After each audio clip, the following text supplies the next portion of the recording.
Hi and welcome to my channel. My name is Rosika and this is The Midnight Reader, and today we're doing an August wrap-up. I read 7 books in the month of August. It was a very good reading month for me. A wide variety of genres, a lot about horniness and dragons though. Those were the main themes of like what came up in August. I read a lot of books in the month of July, so by the time I got to August I was feeling a little bit tuckered out and I was kind of in the mood for something different. In a stroke of serendipity, my friend Jay of My Quarter Life Crisis, please check out her channel. She's currently traveling the world and living her best life. She texted me about this book that she really enjoyed reading, and it sounded like something completely different than what I've been reading recently, so I picked it up. The book is Fairest by Gail, Carson, Lavine, probably most well known for writing Enchanted, which was a real favorite of mine when I was growing up. This is a YA fairy tale fiction fantasy, and it follows the story of Asia, who above all else is convinced of her ugliness. She is adopted and she lives in this culture which pretty much prizes all the beauty standards of which she is not. However, she comforts herself with the fact that she has a kind heart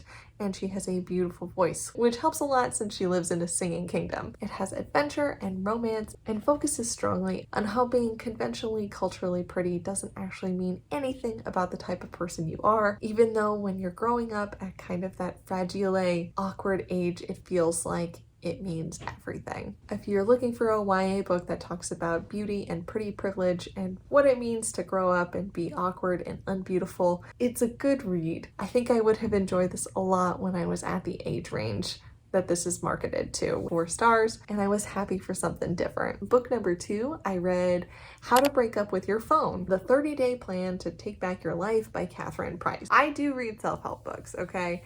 I don't think there's anything wrong with reading self-help books. I think maybe there's something wrong if you only read self-help books, but there's nothing wrong with them as a genre, and often they can be helpful in kind of re-examining the things that you want out of your life. I think where people feel a sort of animosity is because books like that are often marketed as in, this one book will change your life, and I gotta tell you that probably won't happen.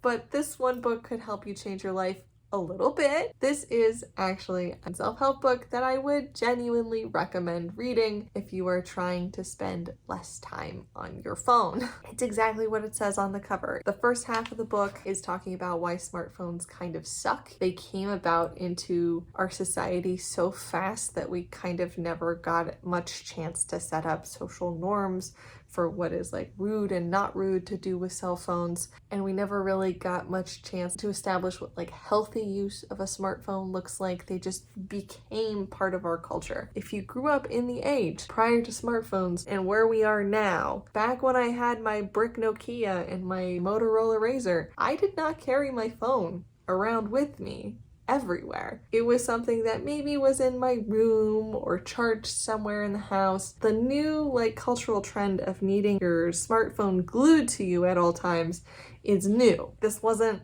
how it was even when we first got cell phones. This is new. So the first half of the book really focuses on how smartphones are sort of designed to take your time and attention and hold it for as long as possible. That is what they are designed to do. We think of them as these wonderful tools, and in a lot of ways they can be, but a lot of the apps and the design features on smartphones are designed to operate more like slot machines. Examples of this would be like the endless scroll of Instagram. There's no bottom to it, but you keep scrolling because it's this sort of like completionist thing, which is buried deep down in your head, that you want to get to the end of the scroll and it's endless. You can never do it. Same thing with Twitter. The 24-hour news cycle, constant breaking news makes you feel like you have to keep checking constantly for constant updates about the world, or you feel like you're missing out. The way that algorithms function on social media and websites with continuous suggestions and notifications to keep your attention, to keep you clicking and watching for as long as possible. And then the second half of the book is genuinely a how-to guide. It's a month-long, week-by-week process of how to have healthier phone use. For me, this is something I've been working on for a long time, okay? It's one of the reasons I actually got back into reading in the last 5 years, is because I was so tired of all the time that I was just pouring into my phone, and it never made me feel productive and it never made me feel good.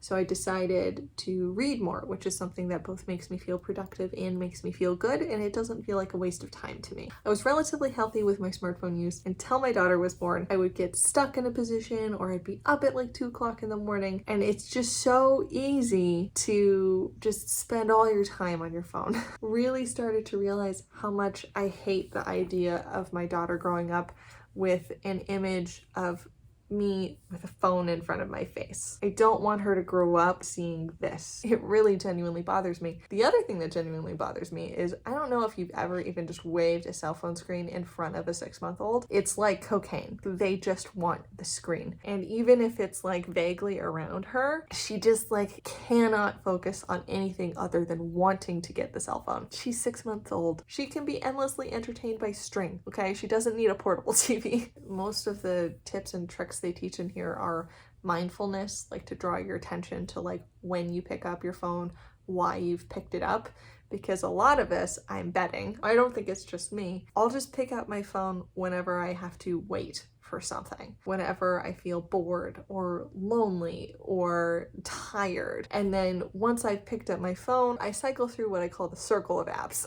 Because then we click on Instagram, then we click on the news, then we check messages, then we check email, and then I've been on my phone for 35 minutes and I don't know why I picked it up in the first place. It's a lot of like habit forming, mindfulness around habit forming. It's helped a lot, actually. I'm gonna keep working on it, and it's been good. I can't recommend doing it enough. Even if you don't read a book like this, or you just decide to take 2 days away from your phone, don't turn it on. You'll live without your phone for 2 days, I promise. Downsides of this book is it's definitely repetitive. Both the first half and the second half have a lot of repetition, and it doesn't actually get to like the heart of the matter, like the meat on the bone for me of like why I don't want to have this sort of relationship with my phone anymore. For that, I would actually recommend reading a different book about attention and what attention is. Resisting the Attention Economy by Jenny Odell. Hilariously, I also found this book repetitive and sort of unhelpful because it didn't give any actual everyday user tips for how to change your attention habits. So maybe read these in tandem. I think you need a second book that kind of talks about what your attention is and how what you pay attention to is your life. That's just it.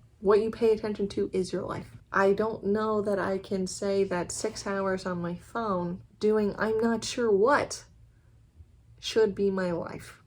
So it's getting better. It was a good book, and I recommend reading it if you would like a healthier relationship with your phone. 4 stars. Next, I read a memoir. I read Strong Female Character by Fern Brady. This is a memoir of the Scottish comedian Fern Brady, who I know from the show Taskmaster, and her reflections on her life growing up in Scotland as an undiagnosed autistic female. I typically don't really rate memoirs because it feels weird to rate your enjoyment of somebody's life. I would definitely read trigger warnings for this because Fern goes through some very not healthy times in her life. However, it is a fantastic read, and it really felt like she was using the writing of this book to process her life and her autism diagnosis, which she received late in life as an adult. It really felt like she was trying to help other people with autism who've been diagnosed later in life, particularly women, to help like find a piece of themselves in the pages of her story. And it was really, really good. It was really, really good. I thought it was very relatable, very funny. Even in the times when you're like, man, that's bleak on paper, she found the humor in it. It was touching, it was raw, it was darkly funny, and utterly engrossing. Highly and absolutely recommend. After a couple of heavier books, I decided to pick up It Happened One Summer by Tessa Bailey. This is a book from my beach read TBR. I was in the mood for sort of a popcorn romance. It follows Piper Bellinger, who's an LA party girl. At this point in her life is only famous for spending money from her stepdad's credit cards and partying it up in LA. But when she's dumped by her longest relationship, 3 weeks, she decides that she has to show everyone that she doesn't care about being dumped by living it up in the most party girl way ever. She breaks some laws, she breaks some doors. She has a riotous rooftop party, which is shut down by the LAPD. She goes to jail and her stepdad has had enough. He sent her off to a little town in Washington state to run her biological dad's dive bar as a way to learn a lesson about what a real job actually is. It's there that she meets Captain Brendan, who is a fisherman in the small town of Westport, who doesn't really think much of Piper's attitude or her ineptitude, even if he does find her wicked hot. What follows is a pretty generic love story with grumpy sunshine, gruff versus sparkles. Is it dumb? Yes, absolutely. Did I skip through a lot of the smutty scenes? Yes, absolutely. They were a little too raunchy for me, I guess. I wasn't in the mood for it. Am I gonna read the sequel starring Piper's sister and another fisherman that was quietly happening in the background? Also, yes, it's good dumb fun. I love good bad romance. Sign me up. 4 stars. Next up, I read 2 very different stories about dragons. I read The Priory of the Orange Tree by Samantha Shannon and Fourth Wing by Rebecca Yarros. All I can say is the internet made me do it. Despite the dragons, these 2 books could not be more different. Priory of the Orange Tree is an adult high fantasy, was standalone until recently when the author released a prequel. It features a multitude cast of characters from all over this fiction fantasy world with wildly different motivations and beliefs. However, they are all coming to terms with the same realization that the Nameless One, which is an abomination of a fire dragon, is coming back to end the world. It features love stories, tragedy, royal intrigue, pirates and witchcraft, and of course, dragons. Is it good? Yeah, it is. Pretty good. Does it do the fantasy thing where it just dumps an endless amount of information on you and expects you to catch up? It also does that. To be honest, info dumping really doesn't bother me that much in fantasy because I will tell you that up until about halfway in every fantasy book, I read the book like this. The queen at blog called upon the knights of Lul, and therefore they assessed the priory, they called upon the fire of Hulala and the scrolls of and they moved on to the next plot points. I skim. Okay, I hope that it will make sense eventually, and I skim. That's how I read fantasy. About halfway through, I started understanding who the hell everybody actually is. Good fantasy? Yes. Info dumpy? Yes. 4 stars. Wildly different was Fourth Wing by Rebecca Yarros. This is in the romantasy genre, which is becoming quite popular. Book Talk says that if you like ACOTAR, you will also like this book. I personally thought it was better than ACOTAR. 20-year-old Violet Sorrengail was supposed to be a scribe until her mother, who is the general of the dragon army, decides that she needs to be a dragon rider. Violet, who is small and breaks her bones and joints at the drop of a hat, recognizes this for what it actually is, which is a death sentence. To become a dragon rider, you have to become a cadet and survive to graduation, and it has a very high fatality rate. She also knows that because of who her mother is, she has several extra targets painted on her back, and her likelihood of survival is quite low. So she has 2 choices: graduate or die. By the way, I think you could alternatively title this book Super Horny Dragon Academy. She immediately develops 2 love interests, both highly toxic, and makes up for her lack of physique with her smarts. Sort of. My problem with romantasy in general is that often the main character is not the brightest bulb in the tanning bed, and there is a repetitiveness to the internal dialogue of the characters that just annoys the ever-loving shiznits out of me. And maybe it was like more apparent because I just finished Priory, which is like an epic fiction fantasy with actual badass female characters, like a lot of them. 1, 2, 3. Like there's at least 3 badass female characters in there who don't do this internal dialogue at every opportunity. He's my best friend, and he loves me so much, and he has my best interests at heart at all times, despite all evidence to the contrary. He's my worst enemy, and he's trying to kill me, and I hate him so much, even though he's so sexy, despite all evidence to the contrary. There's also this. Hey, why is she doing so well at this Dragon Academy anyway? She's like not very strong and actually not very good at any of the things so far. Oh, that's because she is the smartest character. Despite all be better. Look, I enjoyed the danger and the Divergent-esque training academy. The dragons were really cool. Did I also skip through the sexy scenes in this romantasy? Yes. Yes, I did. I don't know why exactly the trend in romance is to say, oh, if you write a good love scene, it has to be extremely sexually explicit, very rough sex, and female character needs to have 11 orgasms. I don't have time for your magical clitoris. Next chapter. Am I gonna read the next one in the series? Also, yes. 4 stars. Next, I read Heidi by Joanna Spyri, which, by the way, you might notice is on my favorite shelf. After reading Fourth Wing, I was in desperate search of substance, so this went right from my TBR shelf onto my permanent favorites collection. I loved it. It's a classic. It's the story of the orphaned girl Heidi, who is dumped by her aunt with her gruff and imposing grandfather high in the Swiss Alps. For Heidi, the mountain scenery, the goats, and her gruff but loving grandfather shape her into a kind, caring child with a great love of nature. The story follows her life in the Alps, as well as some adventures into the city, the people she encounters, and how she affects them. It's lovely. I can see why my mother loves it. Joanna Spyri sort of made this perfect little girl for her time. Heidi is kind, generous, empathetic, faithful, and profoundly innocent. And it's a lovely, cozy read. Thank you also to everyone in the comments to let me know that this was a summer vibes book, and I agree with that. The bulk of it is set with green grass and high sunshine in the Alps. There's a few scenes